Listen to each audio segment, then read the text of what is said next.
going, everyone? Ross Bernhardt here at the CHARGED.fm studios in Dumbo, Brooklyn. Really excited to have another in-studio series with St. Louis group Sleepy Kitty. Guys, thank you so much for being here today. We've got Paige and Evan. Thank you so much for coming in and braving another frigid day here in New York City. So you two met in Chicago back in '08. Right? Or right around that time? It was before 2008, but we started playing music together. That's when the collaboration began, okay. And so you had said it was just more of an outlet for you guys to just do things that, you know, your current bands at the time didn't want to try. When did you guys realize it could be something more than just an offshoot collaboration and an actual legitimate project? I think it started as a kind of side project and things we weren't doing in our other bands, as you said. But after those bands were not active anymore, I think we both realized we needed a serious band again. We knew that we wanted a practice space together. And once you have a practice space together, you should be making music together. Those things kind of went hand in hand. Okay. I feel like. Plus, we did a really awesome cover of a Huey Lewis and the News song, and that sort of was like, all right, this is really fun. We should keep going. Yeah, that was kind of the first official Sleepy Kitty song recording, and then we were a band. Then we started booking shows. And so then, what influenced the move to St. Louis for you guys then from Chicago? Well, we were going to be moving out of our neighborhood. The rent was going up, and we didn't feel the need to pay rent to be near the things that were moving in. A classic city story. Yeah. And so we were kind of looking around Chicago and just also looking around other cities, and we found a kind of dream workspace in St. Louis that we could turn into a screen printing studio and our practice space, and kind of we call it our art castle. So it's kind of become our everything space, and that was really what inspired that move, was finding a location to do it in. So. And how has St. Louis been for you in terms of a place to write music and to be influenced and things like that in comparison to other places you've been? We both had great experiences in Chicago, right. And I came from Seattle before that. And felt like that was a really welcoming place to work. St. Louis, I think, has been definitely welcomed us, definitely made us feel like a part of the music community, and it's got a really deep community. Like there are players who've been playing in the scene for 25 years, just kind of building these huge bodies of work, as well as bands continually cycling in. So I think we felt immediately that there was a lot of history to kind of step into, but I think we also were made welcome there, and there's not a huge hierarchy that you have to battle. Like everybody's in our experience been really open and helpful, and also like excited when we're excited, and when we can get excited about their projects. So Awesome. it's a real community for sure. Yeah. And so you mentioned before that you've got this great space, and you're not just a band, but you're also a sort of multimedia group project as well. How did all of that come about? That kind of came about from working on screen printed posters for our bands.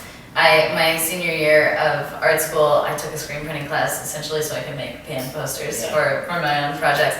And we kind of both got into that together. I was coming at it from a very DIY, like doing small screens and washing them out in the bathtub. And Evan was coming from a very rich poster making scene in Chicago and Seattle. And so we kind of took both the things, the true facts he knew about screen printing, and the like wild desire to print that I had to, and kind of smash them together, and that was Sleepy Kitty. And after a while, doing posters for friends' bands and for our own bands, it became a thing that we were doing for other clients and friends of friends, and anybody who needs screen printed stuff. So. We got to St. Louis and just hustled real hard and kind of made room for ourselves. There weren't a whole lot of poster makers at the time, so we were able to just kind of make the case for posters, be real cheap, work real hard, and make the revenue go. Mm-hmm. And so how does that influence the music at all, being able to work on art and stuff for all these different bands? Like, does it do you get to, introduce to new things and you're able to then, I don't know, build on your own sound from working with a lot of different groups in that aspect? I think so.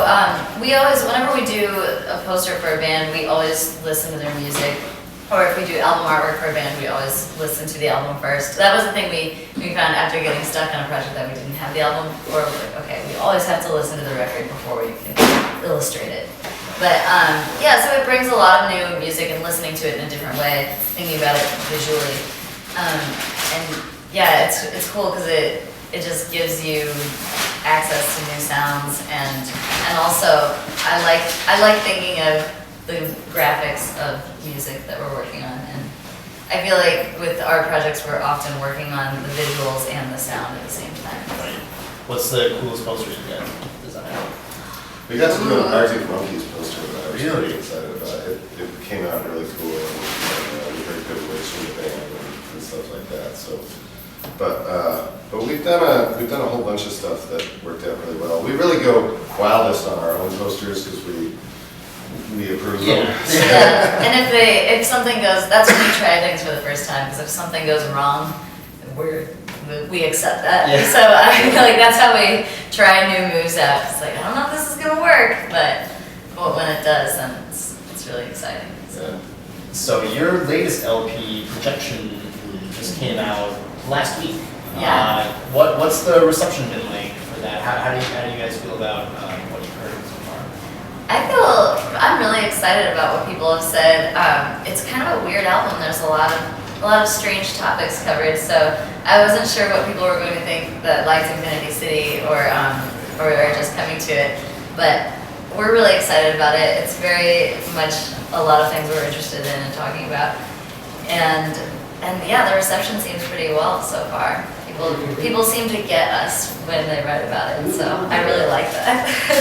Yeah, it's been exciting. I feel like some of the things that we are sort of fascinated by turn out to have come across. I mean, we've been pretty explicit about them when we talk about Bigfoot hunters in the songs, and about Batman the Rat. There's a whole Batman song. Yeah, and a lot of film stuff. We've been, one of the things we have done in St. Louis and in Chicago before that was we spent a lot of time at movie theaters and in renting movies and stuff, and really kind of living part of our lives through watching movies. So I think it showed up in our music more this album than last album, and that's cool. And it seems like people are picking that up. So Yeah, there is this cinematic quality to it in a sense where you can just go from, the definite musical influences that you can hear, but then there is just this art house kind of quality that pops up in a lot of the stuff that, it's not, when I listen to it, it doesn't sound, it sounds so cohesive, even though a lot of it is just disjointed in all of the different kind of songs and styles, but it really just comes together nicely. And it sounds like you guys are just having so much fun making it. We are. And producing it. I mean, it's just, it's so joyful, just the sound and the laughter coming from it. I mean, how was making this record for you guys? It's funny, this is what we kind of joke about and say, well, it's kind of a joke, but it's kind of true. We did everything twice on this record. Like, some things were remixed twice, some things were remixed 5 times. And even down to some of the graphic decisions and the things that you didn't even know you were deciding. I feel like we decided to do it twice of everything. But so there was a lot of stuff that was kind of difficult and just kind of classic, decisions you have to make making an album. But also it was a lot of fun. Like a lot of the songs we didn't necessarily know we were writing an album yet. Like when I sat down at the piano and said, "What are you gonna do when you find Bigfoot?"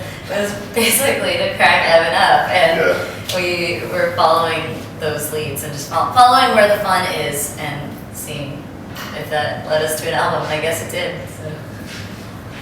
And so what's next for you guys coming up in 2014? So you come out with the album now. You did a couple dates here, just locally. What's on your plate as we move forward? Well, one thing we were really excited about from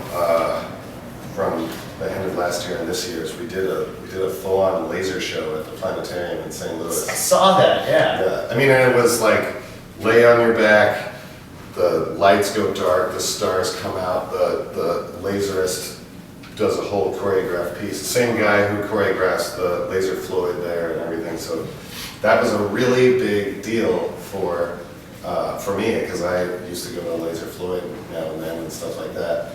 So that kind of multimedia work with our existing music, because that was all set to projection room. That was called Laser Kitty. We're actually looking at maybe taking that to other cities. And, that would be awesome. and we're looking at other ways of kind of expanding kind of the definition of a show.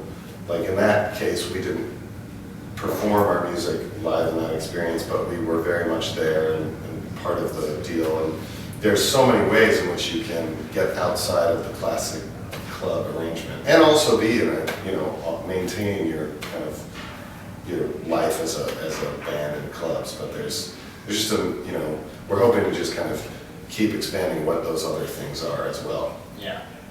Yeah, I would say I agree. We're trying to do more large, strange multimedia projects, and as well as touring. We're going to be at South by Southwest, which I'm very excited about, and doing some more touring. Yeah, and just keep rejuvenating the laser show too. I think that's a thing that is time to come back. Yeah. 2014, Year of the Laser Kitty. Yeah. The Year of the Laser Kitty. I like that. Well, guys, good luck to you. Thank you so much for coming by today. Check out the LP Projection Room. It's a great listen. Look out for them on tour. Look out for Laser Kitty when it gets off the ground. Huge. And for Paige and Evan, I'm Ross Bernhardt. Thanks again, everyone.